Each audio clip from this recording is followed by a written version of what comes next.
ልጄ ሆዴ ውስጥ መንቀሳቀስ አቆመች። ከአንድ አገልጋይ በዝማሬ ከሚያገለግል ልጅ ነው የወለድሽው? ከዛ ቸርች እንዳደርሽ ነው የተባልኩኝ በማግስቱ ማለት ነው። በድብቅ ነበር ግንኙነታቸው? ነው አይደለም፣ በ80 ነው።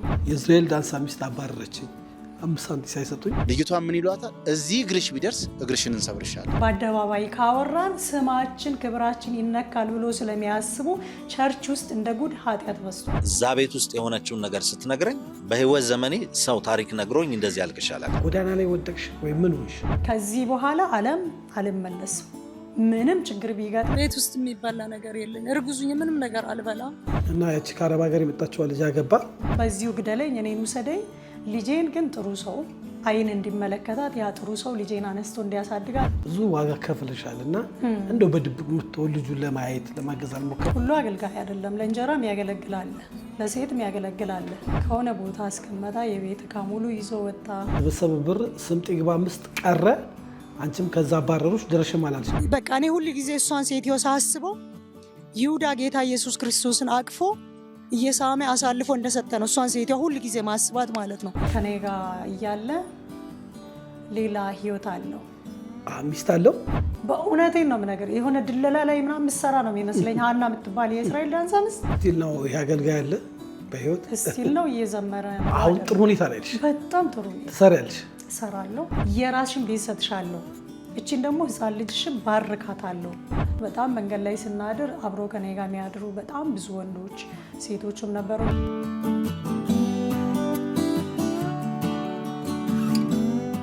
ሰላም ጤና ይስጥልኝ ውድ የሀሌታ ሚዲያ አድማጭ ተመልካቾቻችን፣ ተሾመ ሽፈራው ነኝ። ሀሌታ ሚዲያ ለእናንተ ይጠቅማሉ የምንላቸውን ሀሳብ የምናቀርብበት ሰዓት ነው። ያው የተለያየ ጉዳዮችን ወደ እናንተ ይዘን ቀርባለን። ዛሬ እንግዲህ አንድ ግለ ታሪክ ላይ እናተኩራለን። ቢታንያ ዘለቀ ትባላለች። በአጋጣሚ በህይወት ጎዳና ውስጥ ከዛሬ 6-7 ዓመት በፊት አውቃታለሁ። በተለያየ የሚዲያ አማራጮች ታሪኳ ለብዙዎች አሳዛኝ፣ በጣም አስተማሪ የሆኑ ፕሮግራሞችን ሰርታ ከብዙ ጊዜ ቆይታ በኋላ አሁን ደግሞ ብቅ ብላለች። ከቢታንያ ጋር የምናደርገው ቆይታን እንደምትወዱት ተስፋ አደርጋለሁ። ቢታንያ ከ5-6 ዓመት በኋላ እንደዚህ ፏ ብልጭ ብለሽ ስላየሁሽ ደስ ብሎኛል። አመሰግናለሁ። መልካም። የኔና አንቺ ትውውቅ ቆየት ያለ ነው። ከ6 ዓመት በፊት ይመስለኛል፣ 7 ዓመትም ሊሆን ይችላል። በጣም በሚያሳዝን ሁኔታ ውስጥ ሆነሽ አዳማ ቤት ተከራይተሽ ከዘማሪ ሶፊያ ጋር አጋጣሚ ለአገልግሎት ሄደን አይችሽ በጣም ልጅ ወልደሽ በጣም ጉስቁል ያለ ገጽታና ህይወት ነበረሽ እና ያንን ዘመን ታስታውሻለሽ? አዎ አስታውሳለኝ። በዚህ አጋጣሚ አንተንም አመሰግናለሁ። እዚህ ፕሮግራም ላይ እንግዳ ካርገህ ስላቀረብከኝ ጌታ ኢየሱስ ይባርክ ማለት ወዳለኝ። ትክክል ነው። መልካም። እንግዲህ ቢታንያ ለብዙ ሴቶች አስተማሪ፣ አለመሸነፍ፣ እጅ አለመስጠት፣ አለመሰበር፣ ከባድ ችግር ቢመጣ እጅ ሰጥቶ ወደ ማልተገባ ህይወት ላለመግባት ትልቅ አስተማሪ ልጅ ስለሆንሽ ነው። ብዙ መከራዎች አሳልፈሻል። ብቻሽን ነሽ የሆንሽው። አሁን ማለትም ገኒ ሳቅሽ ጎረምሳ ሆነሽ ልጅ ወልደሽ ነበረና እንደው ለብዙዎች አስተማሪ እንዲሆን በትዳር ህይወት ነው የወለድሽው ወይ በአጋጣሚ? አይ ትዳርማ ያው በትዳር ህይወት ውስጥ ነው። ያው ይሄን ያህል ብዙም የትዳር ጥንካሬ የትዳር እውቀት ያለው ሰው አልነበረም። ትዳር አጋር ብዬ የመረጥኩት ሰው ማለት ነው። ከዛ የተነሳ ያው ብዙ ችግር ላይ ወድቄ ነበረ። ግን እግዚአብሔር ታማኝ ነው። እኛ ብንሳሳት ማይሳሳት እግዚአብሔር በዙፋኑ አለ። በአንድም በሌላ በኩል በብዙ ነገሮች እግዚአብሔር ረድቶኛል። እኔ ባለማወቅ ባጠፋ እግዚአብሔር ደግሞ ቸር አምላክ ነው፣ ሩሩ አምላክ ነው፣ ማሪ አምላክ ነው። ምሕረት አድርጎልኝ መንገዴን አስተካክሎልኛል። እግዚአብሔር ስሙ ይባረክ። መልካም። በጊዜው ካልተሳሳትኩ ከአንድ አገልጋይ በዝማሬ ከሚያገለግል ልጅ ነው የወለድሽው? አዎ። በጊዜው እንግዲህ ስትወልጂ የቤተ ክርስቲያን ሽማግሌዎች ወይ ባጠገብሽ ያሉ ሰዎች ህይወታቸው እንዲቀና ወይ ደግሞ ነገሮች እንዲስተካከሉ ያደረጉት ጥረት ነበረ ወይ አንቺ ወደ ከባድ ፈተና ውስጥ ገባሽ? ሞክሬያለሁ። እኔ ነኝ የሞከርኩት። እውነት ለመናገር የቤተ ክርስቲያን አገልጋዮች ምንም የሞከሩልኝ ነገር የለም። ኢቭን እንዲያስታርቁን ወደ ሰላም ያው ካረገዝኩ በኋላ እርጉዝ መሆኔን ሳቅ ልጄ ላይ ምንም አይነት እርምጃ መውሰድ አላሰብኩኝም። እውነት ለመናገር ምንም አይነት ነገር ኑሮኝ ሳይሆን ግን ተስፋ ነበረኝ። ኢየሱስ የሚባል አምላክ ተስፋ ስላደረኩት አበረታኝ። እሱም ብዙ እንዲያግዙኝ ወደ ሰላምም እንድንመጣ ብዙ ጥረት አድርጌያለሁ። ስሞታም ለነሱ አሰምቻለኝ። ግን ጥሩ ምላሽ የሚሰጠኝ ሰው አላገኘውም። ያው አገልጋይ ሆኖ ለሱ ነው የደገፉት። ስቲል ነው ይሄ አገልጋይ አለ በህይወት ስቲል ነው እየዘመረ ነው። ያው ስም ከፈቀዳችሁ መናገር እችላለሁ። ይቻላል። በእርግጠኛ ትክክለኛ ከሆንሽ ማን ይባላል ስሙ? አሁን ምንድነው ስም መጥቀስ የፈለኩበት ትልቁ ምክንያት በዚህ ዘመን አሁን ምንድነው አገልጋይ ሆኖ ዘማሪ ሆኖ የሆነ ጥፋት ሲሰሩ በብዛት ቸርች ውስጥ መገሰጽ ሆነ መምከር ወይንም የአገልጋይ ከጥፋቱ ተመልሶ ራሱን እንዲያይ የማድረግ ነገር በጣም ቸርች ውስጥ አናሳ ነው፣ በጣም የወደቀ ነው። ስለዚህ ምንድነው ልጁ እያገለገለ ነው። ኢቭን እኛ ችግር ላይ ሆነን ጎዳና ላይ ሆነን ዝማሬውን እያገለገለ ነው። እዚህ ጋር ጥቅልል አድርጌ ዘማሪዎች ሲባል አሁን ለምሳሌ በእግዚአብሔር ምሪት ለእግዚአብሔር የታሰሩ ለእግዚአብሔር ስም ሲባል ዋጋ የከፈሉ ዘማሪዎች አሉ። እነሱን እንዳይወክል ግን ይሄ አንድ ግለሰብ ነው ዘማሪ የኢየሱስን ስም ይጠራል እንጂ ኢየሱስን ያወቀ ሰው አይደለም። ዘማሪ ሳሙኤል ሞቲ ይባላል። ኦሮምኛ ዘማሪ ነው። የራሱ የሆነ ዩቲዩብ ቻናል አለው። ብዙ ሰዎች ያውቁታል። ኢትዮጵያ ነው ያለው። አዎ እኔም እንደ ማንኛውም ሰው ሚዲያ ላይ ነው ማየው። ማለትም የፍቅር ግንኙነታቸው በጊዜው ምን ይመስል መለስ ብለን አንቺ በእርግጥ በዛን ዘመን በጣም ከወጣት የሚያነስ ያልሽ ልጅ ነበርሽና በምን ነበር የህይወት ገጠመኝ ግንኙነታችሁ? ያው እንትን ኤፍቢ ላይም እናወራ ነበረ። በብዛት እዛ ላይ ነው እናወራ የነበረው። ያው አገልጋይ እንደሆነ እውነት ለመናገር ከህፃንነት ጀምሮ የዘመረው እንትኖች አሉት፣ ቪዲዮዎች አሉት። ከዛ ውጪ ግን መካነ ኢየሱስ ወደ ቡራየው እዛ ቸርች ውስጥ እንዳሳደጉትም የዛ ቤተክርስቲያን ቄሶቹም ነግሮኛሉ። ሰው እንግዲህ እኔ አምኜ ነው ዘማሪ ሲባል በተለይ በቃ አገልጋዮች ሲባል በቃ የእግዚአብሔር ሰዎች ምንም ስህተት የማይሰሩ ሰው የማይበድሉ የማያሳዝኑ አድርጌ ስለወሰድኩኝ ነው። ብቻ እግዚአብሔር አስተምሮኝ አሳልፎኛል። ስሙ ይባረክ። ያው አንቺ አረገሽ በህይወት ገጠመኝ ከዛ አላውቅሽም አለሽ ሜዳ ላይ ወደቅሽ። ምን ነበር የገጠምሽው በጊዜው? በጊዜው ያው እውነት ለመናገር በጣም ይወደኝ ነበረ። በጣም ይወደኝ ስለነበረ በሰዓቱ እኔ እንደውም ትዝ ይለኛል ከሱ ጋር የመኖር ብዙም ፍላጎት አልነበረኝም። እውነት ለማውራት ይህን ፕሮግራም የሚያዩ አንዳንድ ሰዎች ስላሉ ኢቭን አልፈልግም ሙላ ብዬ ብዙ ነገር ስሉኝ የነበሩ ሰዎች እርጉዝ መሆኔን ሳቅ ግን ገፍቶኛሉ። ያው ከሱ ጋር እንድታረቅ ስገፋፉኝ የነበሩ ሰዎች ነፍሰ ጡር ሲሆን ሁሉም አናቅሽም ሙላ ነው ያሉኝ። ስለዚህ ከሱ ጋር በነበረኝ ላይፍ ያው ብዙም ደስተኛ አልነበርኩኝም። ግን እንደ አጠቃላይ ግን የእግዚአብሔር እጅ አለበት ብዬ ነው ማስበው። ምክንያቱም በቤቱ ሊያኖረኝ ስለፈለገ በቤቱ ሊተክለኝ ስለፈለገ ጌታ ኢየሱስ ከዚህ ልጅ ጋር እንድተዋወቅ አደረገኝ ብዬ ነው ማስበው ነው በግሌ እንጂ ይሄ ልጅ ለእኔ ትዳር እንዲሆን ህይወት እንዲሆን አይደለም ወደ እኔ ህይወት የመጣው። በቃ እግዚአብሔር ሊሰራኝ ሊያስተምረኝ ስለወደደኝ ነው ብዬ ነው ማስበው። ኦኬ እንግዲህ በጊዜው ወጥተሽ ኦልሞስት ከበድ ያለ ከጎዳና ያልተናነሰ ህይወት ኖርሽ፣ ልጅ ወለድሽ። ጎዳና ላይ ወደቅሽ ወይ ምን ሆንሽ በጊዜው ውስጥ የምታስታውሹ? በጊዜው ያው 3 ወር እርጉዝ ነበርኩኝ። ያን ጊዜ ነው አብረን ደን ነው ቼክአፕ የተደረኩትኝ። ባወቀ ጊዜ በቃ ተቀየረ በጣም ማለት ነው። ማርገዝሽን ሲያቅ በጣም በድብቅ ነበር ግንኙነታቸው? ነው አይደለም፣ በ80 ነው። ታዲያ ለምንድን ነው እንድትቀየረው? ምክንያቱ ምንድነው? ከኔ ጋር እያለ ሌላ ህይወት አለው። ሚስት አለው?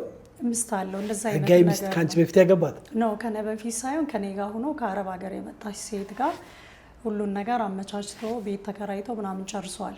እኔ አላቅም። ከአንቺ ጋር እያለ ሌላ ሴት ከኔ ጋር እያለ ይህንን ሲያደርግ የቤተ ክርስቲያን ሽማግሌዎች ሪፖርት ስታደርጊ በጊዜው ምን ሰጡሽ? ምንም ብዙ ቦታ ባይዞ ብዙ ቸርች ዙር ያለኝ ኢቭን መካነ ኢየሱስ ቡራየው ሚጄ እዛ ቤተክርስቲያን ውስጥ ላሉት ኬሶች ተናግሬ ያለኝ ምንም መልስ አላገኘውም። ጥሩ ምላሽ አላገኘውም በሰዓቱ። እንደዛ ነው። እና ያቺ ከአረብ ሀገር የመጣችው ልጅ አገባ? ያው አገባ። ያው እቃ ይዞ ወጣ። እኔ በሌለውበት ነው እቃ ይዞ የሄደው። የቤት እቃቸውን? የቤት እቃ ሙሉ ይዞ ነው የሄደው። እኔ እሱን አምኜ ነው ያን አካባቢ ራሱ አላቅም ነበረ። እሱን ብዬ ነበረ የሄድኩትኝ። ከሆነ ቦታ አስቀመጣ። የቤት እቃ ሙሉ ይዞ ወጣ። ከዛ በኋላ መጥቼ ሳይ ቤቱ ባዶ ነበረ። ምንም ማድረግ አልቻልኩኝም። እንዴት በጋብቻ ላይ አገልጋይ ሆኖ ያው ጋብቻ ፈጽሞ አንቺን አባሮ ሌላ ሴት አግብቶ እንዴትስ መድረኩን ቤተክርስቲያን ከዛ በኋላ ትፈቅድለታለች? ግራ ስለገባኝ ነው። እኔ አሁን እዚህ ጋር አንድ ነገር ማስተላለፍ የምፈልገው ነገር ምንድነው፣ አገልጋይ የሚባለው ነገር ሁሉም ሰው ማወቅ አለበት ብዬ ስለማስብ ነው። ማለት ሁሉ አገልጋይ አይደለም። ለእንጀራም ያገለግላል፣ ለሴትም ያገለግላል። ለይተን ማወቅ አለብን። ምክንያቱም መጽሐፍ ቅዱስ ሆድም ለእንጀራ ነው እንጀራም ለሆድ ነው፣ ሁለቱም ጠፊ ናቸው ነው አይደል የሚለው። ስለዚህ አገልጋይ ማለት ምንድን ነው? አገልጋይ ማለት ለምሳሌ እነ ዳዊትን ስንመለከት መዝሙር ሲቀበል ከእግዚአብሔር መንፈስ ነው አይደለ? ከእግዚአብሔር ተሰጥቶት ነው እየዘመረ ያለውና አሁን አገልጋይ የምንላቸው ብዙ ጊዜ አሁን ግራም ያጋባኝ ነገር ይሄን ልጅ እኔ ምክንያቱም ኢየሱስ ኢየሱስ እያለ ስለሚዘምር እኔ ዘፋኝ ነው ማለት አልችልም፣ ግን ዘፋኝ ነው ብንለው ጥሩ ነው ብዬ አስባለሁ። ምክንያቱም ብዙ አገልጋዮች ዋጋ ከፍለዋል። ስቲል ነው በየጓዳቸው ዋጋ እየከፈሉ የሚኖሩ አገልጋዮች ስላሉ፣ ለምሳሌ አሁን መጋቢ ታምራት ኃይሉ እነ ተስፋዬ ጋብሶ ብዙ ዋጋ ከፍለዋል በዚህ ዘመን ካሉት ማለት ነው። ከመጽሐፍ ቅዱስ ከወሰድን ደግሞ እነ ጳውሎስ በጣም መስዋዕት የከፈሉበት ወንጌል፣ እነ አብርሃም ኢቭን ውጣ ተብሎ የወጣ አብርሃም በብዙ ፈተና ኢቭን አንድ ልጁን መስዋዕት እስከ ማድረግ ድረስ ዋጋ የከፈሉበት ወንጌል ማንም ወንበዴ እየተነሳ እንጀራ ሲያጣ ስራ ሲጠፋ ወንጌላዊ ነኝ ዘማሪ ነኝ ብል እኔ በግሌ አይመስለኝም። ምክንያቱም ይሄ ሁሉ እንደዛ አይነት ሰዎችን አገልጋይ ናቸው ካለን አሁን አገልጋዮቹ መስደብ አይሆንብንም? ስለዚህ ለይተን ነው ማውራት ያለብን። ይሄ ልጅ አንደኛ አድራሻ የለውም። ኢቭን ከስሻለኝ አድራሻውን አላገኘሁትም። ፍርድ ቤት በጊዜው ያኔ በሰዓቱ ፍርድ ቤት በጣም ከስሻለው፣ ቤተ ክርስቲያን የለውም። ቢኖረውም አሁን ምንድን ነው ሁሉንም አገልጋይ አይደሉም ብዬ መናገር የቻልኩበት ምክንያት ምንድን ነው? ኃጢአት የሚሸፈንበት ጊዜ ነው። ትክክለኛ አገልጋይ፣ ትክክለኛ ፓስተር፣ ትክክለኛ ወንጌላዊ በደል ቢደርስብህ እንዲህ አይነት ሰው በደል አድርሶብኛል ብሎ ለአንተ ሲናገር ስትናገር ምን ማድረግ የሚችል ነው? መገሰጽ የሚችል ነው። አሁን ኃጢአት የሚሰሩ ዘማሪዎችም ሆኑ ነቢያቶችም ሆኑ የተለያዩ ወንጌላዊም ሆነ ፓስተርም ሆነ አይገሰጹም። ለምን ቢባል ኃጢአት ይሸፍናሉ አገልጋዮቹ። የአንድ አገልጋይ ኃጢአት ወይንም ቅድስና ጉለቱን በአደባባይ ካወራን ስማችን ክብራችን ይነካል ብሎ ስለሚያስቡ ቸርች ውስጥ እንደ ጉድ ኃጢአት በዝቷል። የሚገስጽ የለም፣ መሪ የለም፣ እረኛ የለም፣ የሚናገር የለም። ለምሳሌ አንድ ዘማሪ ወይ አንድ አገልጋይ ዝሙት ሰርቶ እንደ ልቡ የተለያየ ቦታ እየወለደ ልጁን ሳይረዳ ሴቶችን በየቦታ እያስለቀሰ ይቅርታ ኮንፈረንስ ሲሄድ በየቦታው ነው ፍቅረኛ ያለው አንድ አገልጋይ። ቤተ ክርስቲያን በእርግጠኝነት ያውቃሉ። ማይገጽጹበት የራሳቸው የሆነ ኬዝ ሊኖር ይችላል ብዬ አስባለሁ። ስለዚህ ይሄ ልጅ ለእኔ አገልጋይ አይደለም። አገልጋዮች አሉ። አንዳንድ በሚሉት ታሳቢ አድርገን እናውራ። መልካም የሚሆኑ በወንጌላውያን ቤተክርስቲያን ውስጥ ዋዛ ከፍለው አንዳንድ በሚለው ማስተካከያ ያልናል። ይሄ ልጅ አንቺ ከወለድሽ በኋላ በጣም ብዙ ለማሳየት ሞክራለን። ብዙ ዋጋ ከፍለሻል እና እንደው በድብቅ የምትወል ልጁን ለማየት ለማገዝ አልሞከረም? እውነት ለመናገር ምንም አልሞከረም። አጋጣሚ 2000 እግዚአብሔር ረድቶኝ ደግ የኢትዮጵያን ልጆች ከሀገር ውስጥም ከውጭም ያው አንተም ታስታውሳለህ ከተነሳ በኋላ ቤት ተሰርቶልኝ ወደ ቤት ከገባ በኋላ አንድ ሚዲያ ላይ ተሳስቼ ይሆናል 2013 ነው ያልኩት አይደለም፣ እርማት ይደረግልኝ 2015 አካባቢ ደውሎልኝ ነበረ። ደውሎ አወራኝ። ከዛ በኋላ እኔ ምን አሰብኩኝ፣ መጽሐፍ ቅዱስ ላይ ማንኛውም ሰው ኃጢአቱ ገፍቶ ተጸጽቶ ከመጣ አይደለ አትመልሱ አይደለም፣ እግዚአብሔር ምሕረት እንድናደርግ ይፈልጋል። ያ ማለት አብሮ መቀጠል ሌላ ነገር አይደለም። ስለዚህ ጭንቅላቱ አስቦ እውነት ተጸጽቶ ልጅ አለኝ ልጄን ጥያለኝ እንደዚህ እያደረኩኝ አልዘምርም የሚል መስሎኝ ነበረ። ስልክ አነስቼ አውርቼ እንደውም እንዲገናኙ ልጄ የአባትን ፍቅር እንዳታጣ፣ በአባት ፍቅርም እውነት ለመናገር በእናት ፍቅር ልጄ እንድታድግ ፈልጋለሁ። ያን ነገር ለማስተካከል ሞክሬ ነበረ። ልጁ በጣም ከባድ ነው ባህሪው። ቤተሰቦቹስ ማለትም ጓደኞቹ ሊያግዙሽ አልሞከሩም በጊዜው? እውነት ለመናገር ቤተሰቦቹ ወደ ወለጋ ወደ ሻምቡ እንደሆነ ነው ማቀው። ስለዚህ ልታገኝሻቸው አልቻልሽ? ከዛ ባለፈ ለእኔ መረጃ የሚነግረኝ የለም በሰዓቱ ማለት ነው። ሁሉም እርስ በራሳቸው ማለት ለእኔ የሚወግነኝ ሰው አልነበረም። ግሩፕ ፈጥሮ ለሱ ነው ሁሉም ምስክር። በዚህ ሲሄድ በዚህ ያሸንፉኛል፣ በዚህ ሲሄድ በዚህ ያሸንፈኛል። ምክንያቱም ምስክርን ማግኘት አልቻልኩኝም። እንደገና ገንዘብ የነበርኩበትን ሁኔታ አይታል እና ገንዘብም የለኝም። እግር ለእግር እየተከታተልኩ እሱን ወደ ሕግ ለማቅረብ አቅም አልነበረኝ። ይሁን እስቲ መለስ ብለን እናስብ። በተለይ የመከራ ወራቶች ለብዙ ሴቶች አስተማሪ ስለሆነ ምግብ የማይበሉ ወራቶች፣ ቀናቶች፣ የቤት ኪራይ ችግር የምትወድቅበት ይመስለኛል። ቤተክርስቲያን ውስጥ ማድረሽ የሆነ ሙስሊም ሰው እያግዞሽ እንዲህ አይነት ታሪክ አስታውሳለሁ አይደለ? መንገድ ላይ እንስቶ እየረዳሽ ሙስሊም የሆነ ሰው ታሪክሽን ማስታውስ መሰለኝ። እና እስቲ መለስ ብለሽ እነዚህ አስጨናቂ ታይሞችን ለሌሎቹ አስተማሪ ስለሆኑ እንደዚህ ደግሞ ከእምነት ውጭ ሆኖ መልካም ሰዎችም አሉ። እስቲ መለስ ብለን እናውራለን። እሺ፣ ያው ከባድ ነው። እግዚአብሔር ይመስገን ስለ ሁሉ። ጌታ ኢየሱስን ነው ማመሰግነው፣ ስሙ ይባረክ። እውነት ለመናገር እኛ ኢትዮጵያኖች ችግር ሲገጥመን ሃይማኖት ምናምን የሚባል ነገር የለም። ትዝ ይለኛል እዚህ እስጢፋኖስ ወደ መስቀል አደባባይ አካባቢ መሰለኝ እዛ ቦታ ስላጣውኝ የተኛ ነበረ ልጄን ይዤ፣ ያው ከተማ መሀልም ስለሆነ ስለዚህ ጎዳና ላይፍ ደግሞ ስትኖር መደፈር አለ፣ ለሴቶች ላይ የተለያየ ጥቃት ነው የሚፈጸመው እና እንደዚህ አይነት ነገሮች አልገጠሙኝም። ምክንያቱም ቃል አለኝ፣ ቃል ይዤ ነው የወጣሁት። ጌታ ኢየሱስ የነገረኝ ክዳን ነበረ። ክዳን ያለው ሰው ደግሞ እግዚአብሔር ብትራብም በምንም አይነት መከራ ብታልፍ አሳልፎ ለአውሬ አይሰጥም። ጠብቆኛል፣ ልዩ ጥበቃ አድርጎልኛል እግዚአብሔር አምላክ። ስለዚህ በዛ አጋጣሚ ነው እዛ ላይ ተኝቼ ያለው አንድ ሙስሊም እንደ አባት ነገርም ነው። በዚህ አጋጣሚ እንግዲህ የሚያስታውሰኝ ከሆነ ሳላመሰግነው አላልፍም። እኔ እንኳን ረስቼዋለሁ አንድ ቀን ስለሆነ። ስለዚህ ሌላ ሀገር ስለሚኖር ያው ቆንጆ ልጅ ነሽ እና እቺን የመሰለች ልጅ ይዘሽ ለምንድን ነው ብርድ ላይ የምትቆዩ ብሎኝ ነው እሱ ረድቶኝ ነው። በሱ አጋጣሚ ነው እንደውም ደብረ ዘይት ይቼ ያን ገንዘብ ይዤ ነው እዛ መተህ ስታገኘኝ የአንድ ወር ምናምን ቤት ክራይ ከፍዬ ኖርኩና ኦልሬዲ አልቆ ነበረ እናንተ ባትመጡ። ያ ክራይ ያለቀ። ክራዩ ሳያልቅ ድጋሜ መክፈል ስለማልችል ወደ ጎዳና ልወጣ ነው። ባይዞ ጎዳና ላይም ነበርኩኝ። ኖርሻል? ነበርኩ። ያንን የዛን ጊዜ እኛ የመጣን ጊዜ ሳትመጡ ማለት ነበርኩና አጋጣሚ ሰውየው ብር ሲሰጠኝ ለተወሰነች ጊዜ ልጄን ብርድ እንዳይመታት በምሎ ነው። በዛ አጋጣሚ ነው ቤት ተከራይቼ መግባት እንትን ያልኩት። እናንተም መጣችሁ። ትንሽ ቆየውኝ። ያው ችግሩ እንግዲህ ሊቀረፍ አልቻለም። ሙሉ በሙሉ ወጣው ማለት ነው ጎዳና ተመልሼ። ወደ ጎዳና ይት? አዎ፣ ጎዳና ላይ በመንከራተት። አዎ፣ በቃ ሰውየው መጸወተሽ ማለት ነው።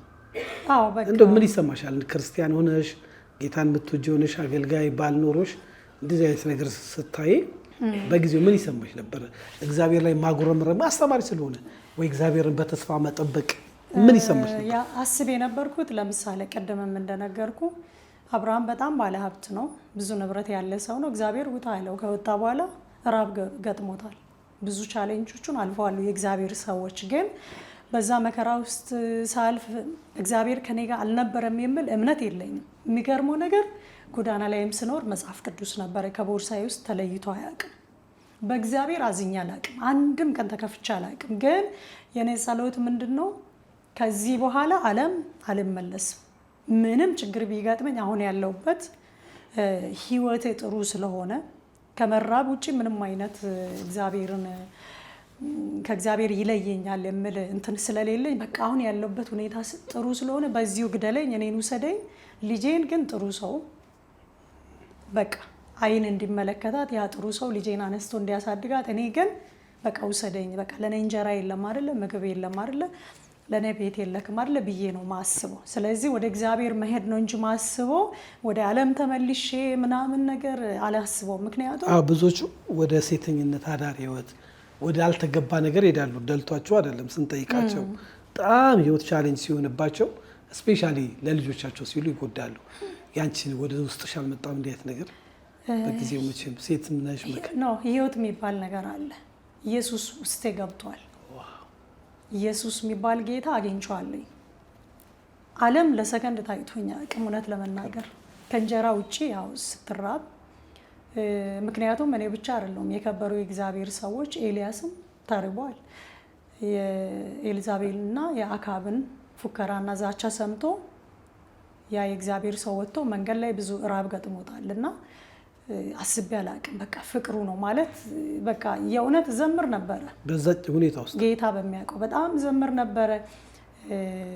አንድ ቀን እግዚአብሔር በቃ በህይወት ባልኖርም በሰማይ አባቴን እንደማገኘው ፊቱን እንደማየው አስብ ነበረ።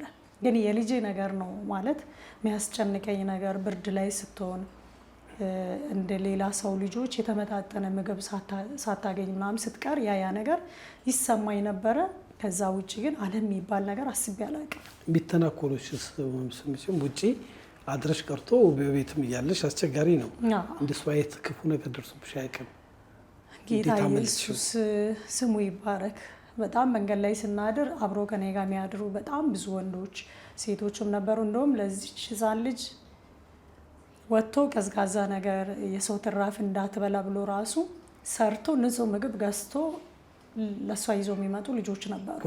ጎዳና ላይ ይንከባከቡሻል። በእውነት ጌታ በሚያውቀው። ምክንያቱም ክዳን ያለው ሰው አይወድቅም። ለምን ብትል ዳንኤል እኮ አንበሳ ባይዞ ማንንም ምሮ አያውቅም። አንበሳ ጉድጓዱ ሲጣል ተንከባክቦ ነው ያሳደሩት። አልነኩትም አይደለ? ክዳን ያለው ሰው የትም ቦታ ብትገባ ሰውነት ሊጎሳቆል ይችላል፣ መልክ ሊበላሽ ይችላል። ግን በእግዚአብሔር ተወደናል፣ አንነካም። ምንም የተነካውት ነገር የለም።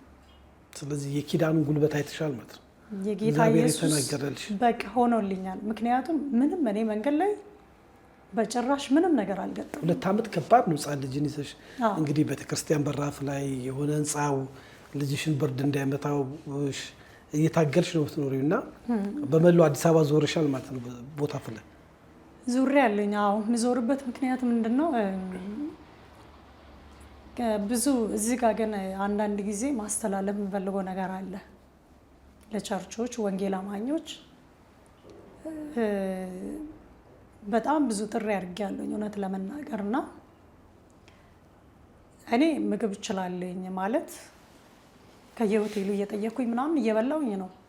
ማደሪያ አስፈላጊ ነው ለሴት ልጅ እና ቸርች ውስጥ ምክንያቱም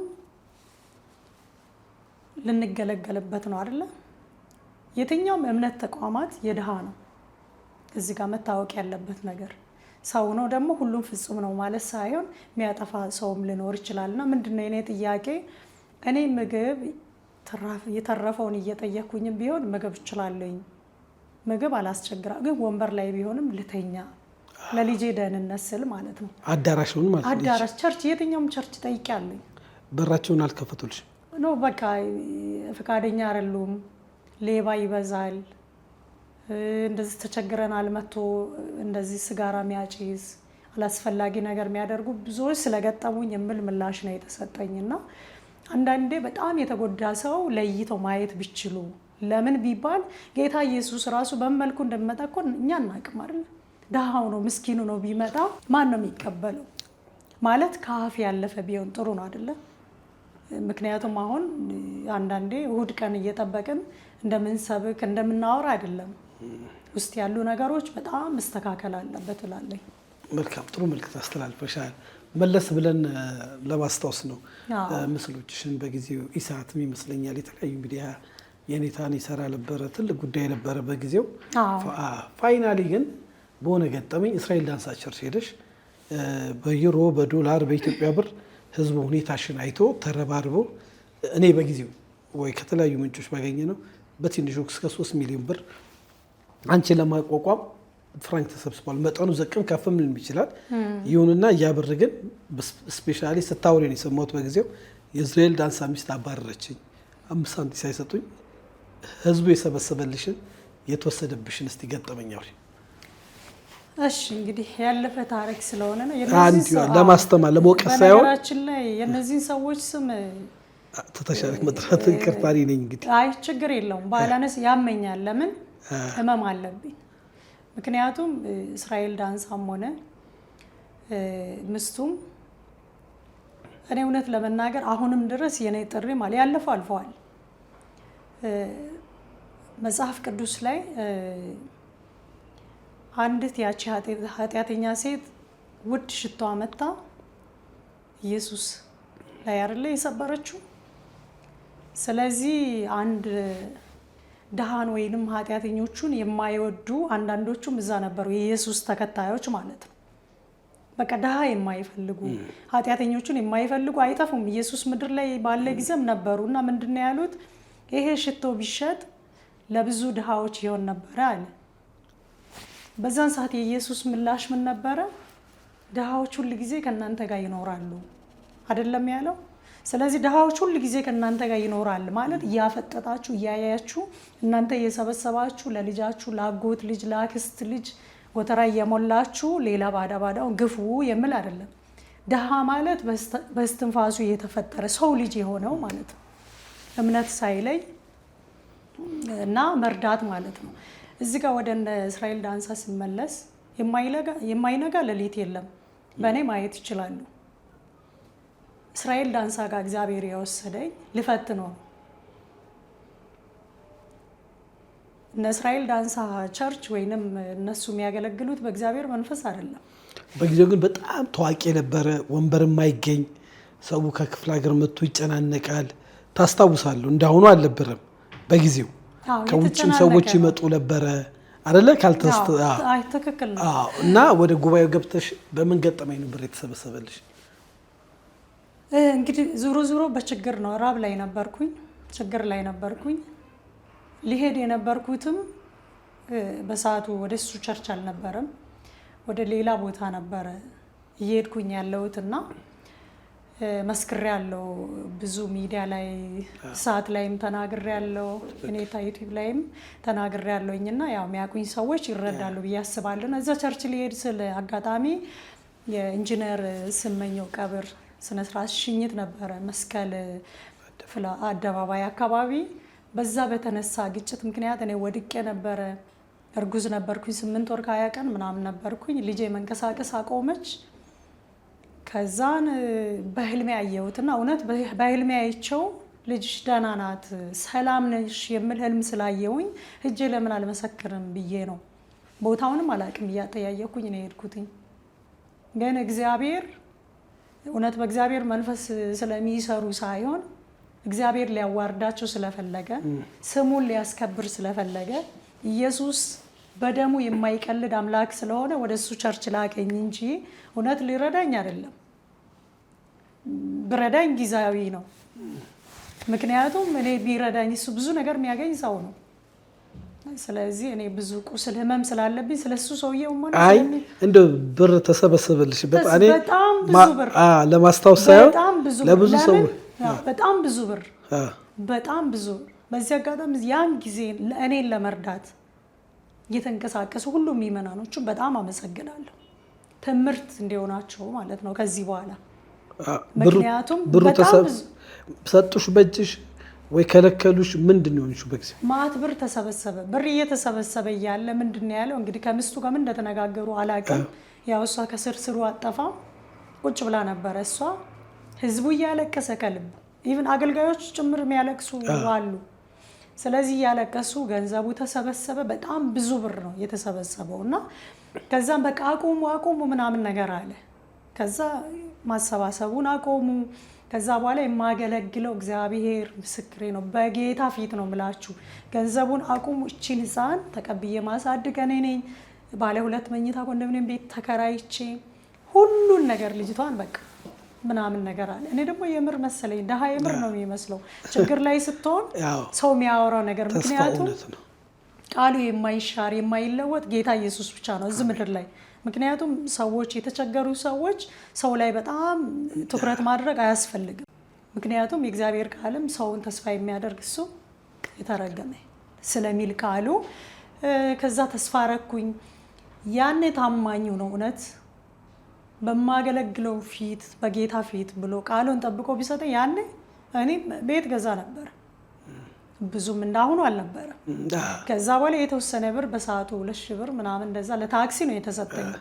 ከዛ ነገኔ ቤትም ይፈለጋል። በጣም የሚገርመው ነገር በጣም የገረመኝ ነገር የምስቱ ሲስተሟ በጣም ነው የሚገርመው።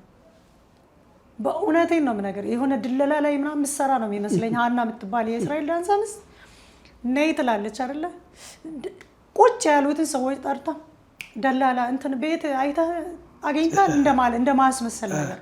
ከዛ በኋላ ምንድን ነው ያደረገችው? አይ እኔ ደሜ እየፈሰሰ ነው፣ እየደከምኩኝ ነው፣ ከሩቅ ነው የሚመጣውና ይሰጠኝ ነው ገንዘቤ መቀበል አለብኝ አይደለ? ገንዘቤ ህዝብ እኮ ነው። አሁን እኮ እስራኤል ዳንሳ ወይ ሀና አይደለችም እኮ የረዳኝ ደግ የኢትዮጵያ ህዝብ እኮ ነው። እዛ ቸርች ውስጥ እየሄደ ገንዘቡን እያራገፈ የሚመጣ የሚያሳዝን ምስኪን ማለት የደረሰበት ሰው ነው የሚያውቀው።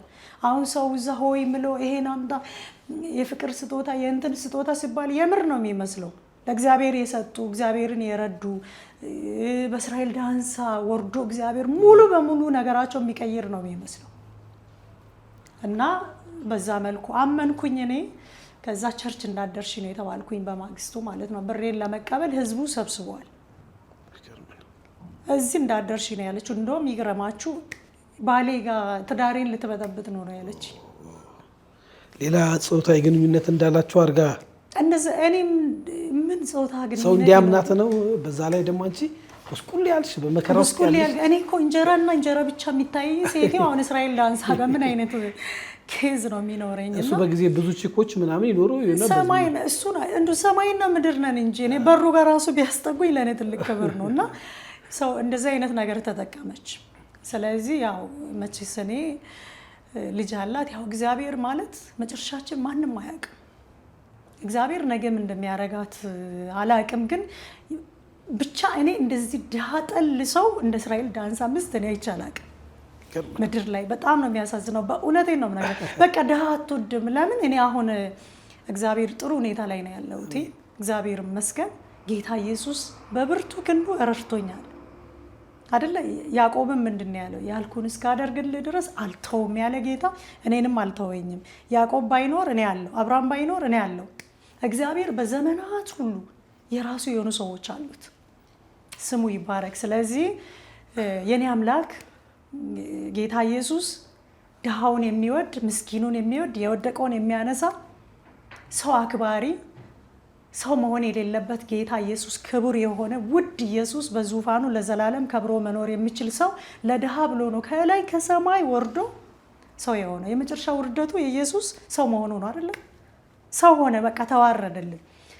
የሱ ውርደት እንኳን አልገባቸው። ሰው እንዴት ነው የእግዚአብሔር ሰው ተብሎ በዚህ መልኩ በቻናል ተፈቅዶ? አንቺ ያው ለምሳሌ ምንም የሌለሽ ልጅ ነሽ። የተሰበሰበ ብር ስምጥ ይግባ ምስጥ ቀረ። አንቺም ከዛ ባረሩሽ ድረሽም አላልሽም። በቃ እኔ ተስፋ ቆረጥኩኝና አሁን በእነሱ ምክንያት ማለት ነው የሰው ፊት ማየት የለብኝም አይደለ? እግዚአብሔር ይመስገን አንድ ነገር ወሰንኩኝ። እንዴ እኔ ለምኜም አላቅም እንደዛ አይነት ነገርም ስለማለቅ ለምን ሰው ፊት ያለው ራሴን ነው የጠየኩት። ቢታኔ አንቺ ጎበዝ ነሽ፣ ማንም ፊት መቆም የለብሽ። ምክንያቱም ህፃን ልጅ ይዞም እኮ መስራት ይቻላል። የኔ ይለያል። ሳልበላ ነው የወለድኳት። ሱካር እየበጠበጥኩ እየጠጣው የተወለደች ልጅ ናት። ወገቤ በቃ ምንም አቅም የለኝም። ስለዚህ ልጅቷን ይዤ ራሱ ልብስ ልጠብ ለማለትም አልችልም። አልታረስኩኝም፣ አልተኛውም። ሳምንት ያልሞላትን ልጅ እኮ ነው እሱ ቸርች ወስጄ የመሰከርኩኝ ምስክርነት የሰጠሁት። ጌታ አነሳኝ ብዬ ነበረ። በቃ እንደዛ ሲያወራ ቃል ሲገባ ያ ሁሉ ገንዘብ በቃ ጌታ ካሰኝ እውነት አገዘኝ ብዬ ነበር ያሰብኩትኝ። እና ከዛ በኋላ ምን አሰብኩኝ በሱ ምክንያት የምስቱን ፊት ካየው በኋላ ምክንያቱም ቀርበ ስታያት እኮ ደህና ሰው አይደለችም። ይሄ እኮ ስም ለማጥፋት አይደለም፣ የሚያውቋት ያውቋታል። ስለዚህ እግዚአብሔር ይመስገን ደሃም ብሆን እግዚአብሔር እጅግ ድንቅና ውብ አድርጎ ፈጥሮኛል፣ ስሙ ይባረክ። ስለዚህ እሷ ፊት መቆም ስለሌለብኝ ወደ ስራ ገባ። መንገድ ላይ ነው ያነ መንገድ ላይ ከቸርቻቸው ስባረር ጎዳና ላይ ነው ህይወቴን ያረኩት። ተስፋ ቆረጥኩኝ። ሲገቡ ሲወጡ ያውሻል ነው። እኔ ከዛ በኋላ አልሄድማ በቃ አቆምኩኝ። ኑሮዬን ጎዳና ላይ አደረኩ። እነሱ ድንገት በህይወት ገጠመኝ ያጋጥሞሽ አያውቁም? ሲያልፉ ሲገቡ እኔ ጌታ ኢየሱስ ዙፋኑ ይባረክ አላሳየኝም። እነሱ ግን በተአምራት ግን ደግሞ ቆንጆ ነገር ህይወትሽ ላይ ራዲካል ቼንጅ ደግሞ የሆነ ቤት አገኘች ተብሎ ፕሮግራም ተሰርቶ ምናምን አይቼ የነበረ ወደ ቡራዩ አካባቢ እሱን ገጠመኝ እንዴት እስቲ ለብዙ ሰው ምስክርነት እንዲሆን። እሱ ነገር አሁንም የኔ መነሻዬም መጨረሻዬም ጌታ ኢየሱስ ነው። አሜን። ያው እንደምታውቅ ነው እኔ ማለት ያው ጎዳና ላይ ያለው ሰው እኮ ዛሬ እንደተወለደ ህፃን ልጅ ማለት ነው። ምንም ታሪክ የለኝም፣ ሰርቼ አላመጣውም፣ ለፍቼ ሳይሆን እግዚአብሔር ምንድን ነው የሚያደርገው? በዙፋኑ ሆኖ ለድሃዎቹ ሞገስ ይሰጣል። አሜን። ስለ ድሃዎቹ ይንቀሳቀሳል። የድሃዎቹ ለቅሶ ምክንያቱም መጽሐፍ ቅዱስ ላይ እግዚአብሔር የመበለቶች ዳኛ አይደለ? የድሃ አደጎች አባት ነው። ድሃዎች ወደ እኔ ቢጮሁ ፈጥኜ እፈርዳለሁ አይደለ የሚለው? ይፈርዳል እኮ እግዚአብሔር። ስለዚህ በጣም ጮህ ነበረ። በቃ እግዚአብሔር አታየኝም ወይ? በዚህ አጋጣሚ እንደዛም ሆኖ በዚህ በ10 ባልሞሉ አጭበርባሪ ወንበዴ በሆኑ ነቢያቶች እኮ ነቢያት የለም ብለው ማሰብም ጥሩ አይደለም። አሉ፣ በጣም የተቀቡ ውስጥ ለውስጥ አሉ። በጣም የእግዚአብሔርን ቃል ያስታጠቁ የእግዚአብሔርን ትክክለኛ የሆነ መልእክት ለትውልድ የሚናገሩ የጨለመውን ተስፋ የሚያበሩ ብዙ ነቢያቶች አሉ በዚህ አጋጣሚ። ስለዚህ ምን ሆነ መንገድ ላይ የተኛው አንድ ቀን በጣም ደከመኝና ሙሉ ወንጌል ቸርች ቀጠና 2 ሄድኩኝ። እግዚአብሔር ይባርካቸው። በዚህ አጋጣሚ ደስ የሚለኝ ምንድነው ሙሉ ወንጌል ቀን ከ12 ሰዓት ጀምሮ ቸርች ክፍት ነው። ድሃው ምስኪኑ መጸለይ የሚችልም አይችልም እዛ ማሳለፍ ይችላል። ክፍት ነው ቸርች ማለት ነው። ስለዚህ እኔ ለመጸለይ ሳይሆን ሲሄድ የነበርኩት ማታ ልጅቷ ጋር ከብርድ ላይ ስለማድር እሷን ጠብቂያት ነው ማድረውና ቀን ላይ ደግሞ ቸርች ሂጄ ያን መንበርከኪያ ሰብስቤ ሰው ስለሌለ ተኛለኝ የተወሰነ ሰዓት። ከዕለታት አንድ ቀን ሮብ ቀን ነው ሲሄድ እህት አገር የምትባላለች ሙሉ ወንጌል የተባረከች እናት ናት። በሷ የሚመራ ፕሮግራም ነው። ያው ሙሉ ወንጌል ዝም ብሎ ገብቶ ትንቢት ምናምን መናገር አይቻልም። ስለዚህ ተመርጦ ያው በጥንቃቄ ነው የሚያስገቡት አገልጋዮችን ለማለት ነው። እግዚአብሔር ይባርካቸው። ስለዚህ ሄድኩኝ። ላርፍ ሲሄድ እኔ ጥግ ላይ ነው ቁጭ ያልኩት። ወደ 10 ምናምን የሚሆኑ ሰዎች አይ ቲንክ እንደዛ ነው በሰዓቱ እየተገለገሉ ነበረ። አንድ እህት አቁሞ አንድ አገልጋይ ነው መልእክት እየነገራት ነበር። አሜን አሜን ትላለች። ከዛ የሷን እንደጨረሰ እኔን ከሩቅ እንድንድ ብሎ ጠራኝ። እኔ ርቀት ቦታ ነው ቁጭ ያልኩት። ከዛ ስጠራኝ በቃ ተስፋ ስለቆረጥኩኝ በቃ ይሄ መከረኛ ትንቢት ልነግረኝ ነው እኔ በቅቶኛል ብዬ እንደውም ቶሎ አልሄድኩኝ። 3 ምናምን ሲደግመኝ በቃ ወይ መንገድ ላይ መኖሬን ጌታ ሳይቶት ብር ሊሰጠኝ ይሁን እንደምል ሀሳብም አሰብኩኝና ተነስቼ ሄድኩኝ። ሲሄድ በጣም የእግዚአብሔር ሰው ነው። እግዚአብሔር ጸጋውን አሁንም ያብዛለት። ካየኝ ያው ያስታውሰኛል። የቤት ምርቃት ላይ የሚገርመው ነገር ጠርቼዋለሁ። መጥቷል። ሰው ምንድነው ያለኝ? ያንቺ ህይወት አለ ያስለቅሰኛል። እንዲህ ነው በቃ ትክክለኛ የሆነ ህይወት ታሪኬን ነው ያሳየው እግዚአብሔር። ሰው መንገድ ላይ ነው የምትኖሪው እንደዚህ ተቸግረሽ ምን ብለሽ ልክ የዛሬ ወር አለ የሰራዊት ጌታ እግዚአብሔር መከራሽን አይቻለሁ፣ መገፋትሽን አይቻለሁ፣ አነሳሻለሁ፣ እክስሻለሁ፣ ቤት ሰጥሻለሁ ይልሻል የሰራዊት ጌታ። የሚደወልሽ ስልክ አለ፣ አንድ ስልክ ጠብቂ አለኝ። ቤት ይሰጥሻል፣ የራስሽን ቤት ሰጥሻለሁ፣ እቺን ደግሞ ህፃን ልጅሽን ባርካታለሁ በምሎ ነው መልእክት የመጣልኝ። ከዛ እኔ ደግሞ አምናለሁ፣ ውስጤ የተቀበለ አሜን አልኩኝ። ፕሮግራሙ ሲያልቅ እዛኔ ቀን ትንሽ አረፍኩኝና ምን አሰብኩኝ፣ ቤት ሰጥሻለሁ አለኝ። ይሄ ነብይ ያለኝ ማን ቤት ይሰጠኛል? የድሃ ድሃ ተብሎ ቀበሌ ነው የምሰጠው አልኩና ትንቢቱን ሰምቼ ቀበሌ ሄድኩኝና የት ነው የሄድኩትኝ? ጦር ኃይሎች ጋር ወረዳው ተረሳኝ፣ ይቅርታ። እዛ ሄድኩኝና ቀጥ ብዬ ሄድኩኝና ቤት የቱ ጋር ነው የምትመዘግቡት አልኩት። የምን ቤት ምናምን አለኝ። ቤት ነው አልኩት። የምን ቤት? ሰው የሚኖርበት ቤት ትሰጡኛላችሁ በቃ። እኔ በጣም ተቸግሬ ነው ያለሁት፣ ልጅ ይዤ መንገድ ላይ ያለ። በጣም አለቀስኩኝ፣ ስሜታዊ ሆንኩኝ። ሲሆን ምንድን ነው ያለው? በጣም በዚህ ጊዜ ተመዝግቦ ገና ሂደት ላይ ያሉ ብዙ ሰዎች ስላሉ እህቴ ተረጋጊ፣ ጥሩ ነገር ካገኘን እንደውልሻለን አለኝ። ተስፋ ቆረጥኩኝና ከዛ ወጣ። አሁንም ሌላ ቀበሌ ሄድኩኝ። ቀበሌ ይሰጠኛል ብዬ ነው ያሰብኩትኝ። ለካ ጌታ ኢየሱስ እኛ ካሰብነው በላይ ነው። ከዛም በዛ መሀል እያለውኝ ነው ከትንቢት በኋላ ነው እሳት ጋዜጠኞቹም መጥቶ የኔን ታሪክ ወደ ህዝቡ ያቀረቡልኝ የኔታ ዩቲቪ። በሰዓቱ ያው እንግዲህ እነ ቢልልኝ ባዩ ከተሳሳትኩ ይቅርታ ስማቸውን ትንሽ ስለቆየ ነው። ኢሳት ቴሌቪዥን ኢሳት ቴሌቪዥን እና ጎበዜ ምናምን በጣም ብዙ ድጋፍ ነው ያደረጉልኝ። የኔታ ዩቲዩብ ባለቤት በጣም ነው ማመሰግነው። ያን ስቱዲዮ እጄ ከኔ ጋር አልቅሶ ገንዘብ ሰጥቶኝ ለልጅ የሚያስፈልግ እስከ ካሜራማኖች ጭምር ነው ለሷ የሚያስፈልግ እንደውም ማት ነገር ነው የገዙላት። እና ያው በሰዓቱ ከነሱ ቀረጻ በኋላ ሂጄ ቤት ስላልነበረኝ ያው ምግብ ማብሰል አልቻልኩም፣ ጣልኩኝ ማለት ነው። ቤት የለኝም መንገድ ላይ ስለምኖርና በጣም አመሰግነዋለሁኝ ለማለት ነው። ታዲዮስ ነው ስሙ። በጣም ከሰማኝ በእውነት ታዲዮስ በጣም ነው ማመሰግነው። በእውነት ጥሩ ልብ ያለው በጣም በእውነት በእኔ ታሪክ በጣም ነው የተነካው፣ በጣም ነው ያለቀሰው። በዛ ምክንያት ነው ገንዘብ ተሰበሰበ። እዛ ሚዲያ ላይ ከወጣ በኋላ 330 ምናምን ሺህ ብር 15 ቀን ውስጥ ኢትዮጵያኖች ሰበሰቡልሽ? ከተለያየ ሀገር ነው በቃ ከውጭ ተሰበሰበ። በእኔና በልጅ አካውንት በሁለታችን ስም ተከፍቶ ነበረ። ያ ብር ገባ። ስገባ ምን ትዝ አለኝ፣ ቤት ሰጥሻለሁ ብሎኝ የለ እግዚአብሔር ሰውን ማስነሳት ነው፣ እኛ ደግሞ መጠቀም ነው። ያን መልእክቱን አመንኩኝና እግዚአብሔር ቤት ሰጥሻለሁ እያለኝ መኪና መግዛት የለብኝም።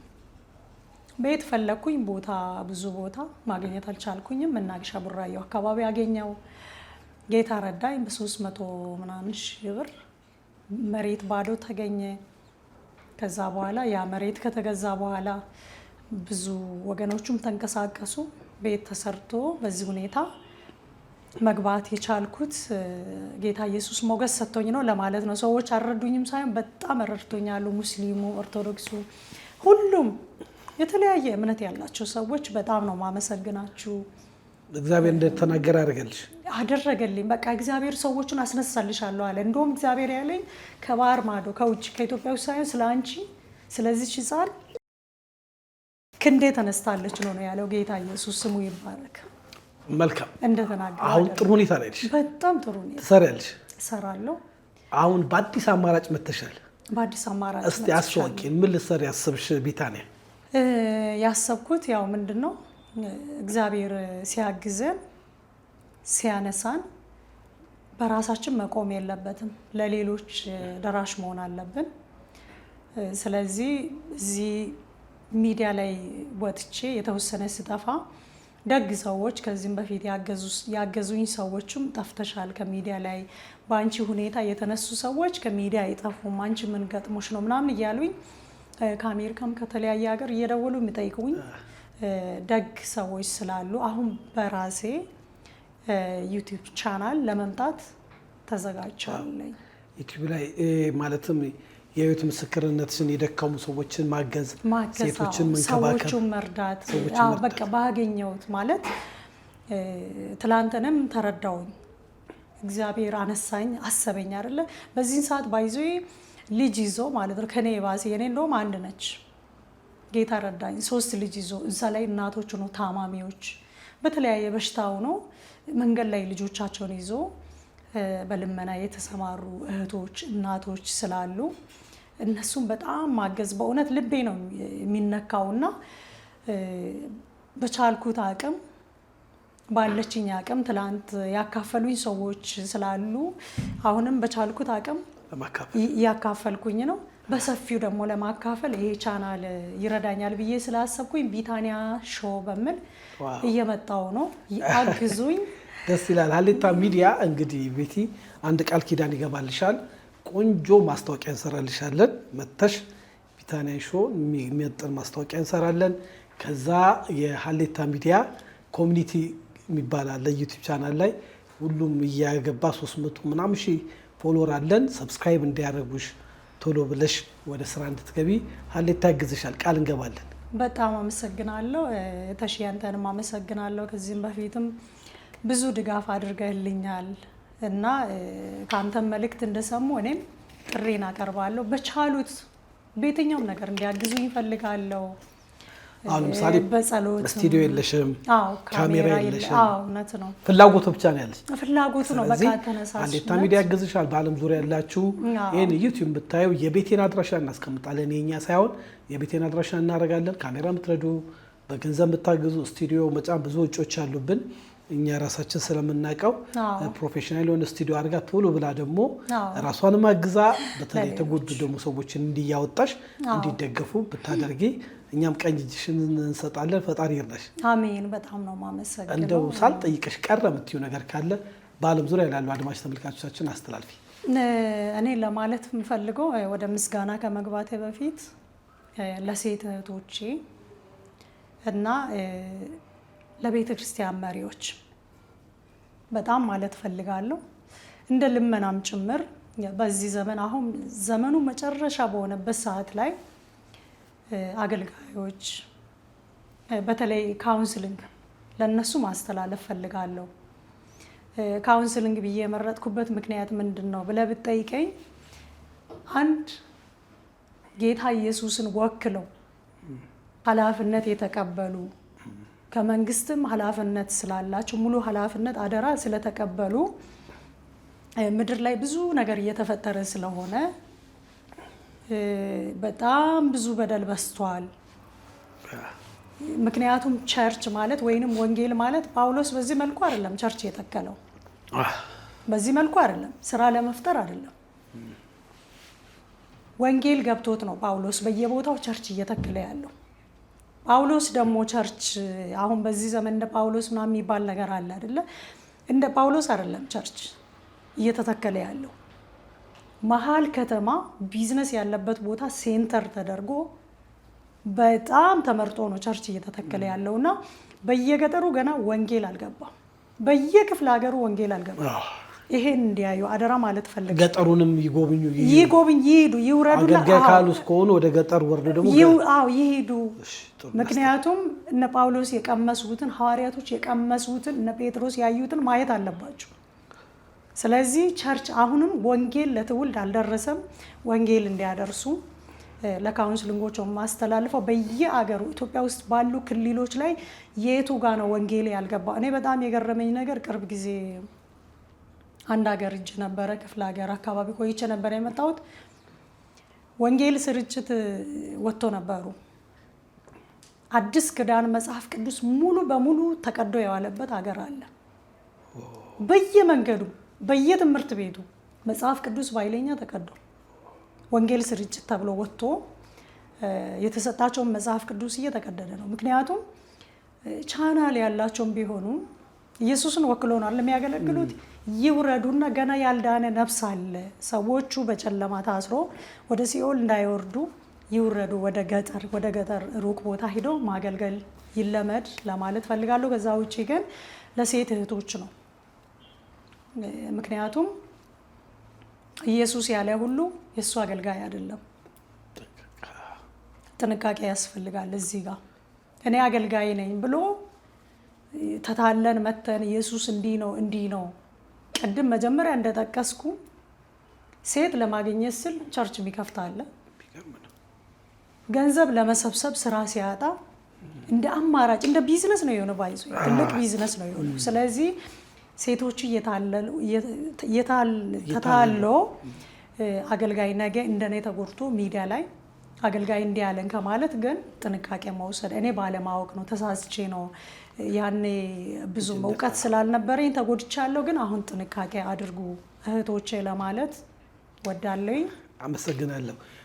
እስቲ ቤቢ ነይ እንግዲህ በብዙ መከራ ውስጥ ያሳደግሻት ልጅ እስቲ እናትሽ ጋር እንግዲህ እችን የመሰለሽ ቆንጆ በብዙ መከራ ቅድም ታሪኳን የሰማችሁት እቺ ናት የተወለደችው ልጅ አድጋለች፣ ጎበዝ ተማሪ ናት። እንግዲህ ቢታንያ እንደሷ ቤተሰብ ላይ ያሉ ህጻናቶችን ማገዝ እናቶችንም ማገዝ ስለምትፈልግ የእነሱን ዩቲዩብ ቻናል ሊንኩን እኛ እናስቀምጣለን። ከደረሰ ማስታወቂያ እንሰራለን፣ እናግዛለን። በዓለም ዙሪያ ያሉ ደጋግ ኢትዮጵያኖች ያገዙሽ ስቱዲዮ በመገንባት በማገዝ በጥሩ ሁኔታ ቢመጣ ጎበዝ ተማሪ ሁኚ። ውድ የሀሌታ ሚዲያ አድማጭ ተመልካቾቻችን አስደናቂ የሆነው የቢታንያ ዘለቀ ሕይወት ታሪኬን ይመስል ነበረ። እንግዲህ በብዙ መከራ በብዙ ሁኔታ ውስጥ እጅ ሳትሰጥ አሁን በመልካም ሁኔታ ላይ ትገኛለች። እንግዲህ ዩቲዩብ ቻናል ከፍታ ደግሞ ብዙ ኢትዮጵያኖችን ማገዝ ስለምትፈልግ ፕሮግራሟን ሰብስክራይብ፣ ላይክ፣ ሼር፣ ኮመንት በማድረግ አብራችኋት ሁኑ። በተጨማሪም ደግሞ በተለያየ እቃ በማገዝ በመምከር ደግሞ ሙያ ድጋፍ በማድረግ አብራችኋት ቆሙ። የዛሬው ፕሮግራማችን ይመስላል። ሀሳብ አስተያየታችሁን ስጡኝ። ተሾመ ሽፈራው ነኝ። ሻሎም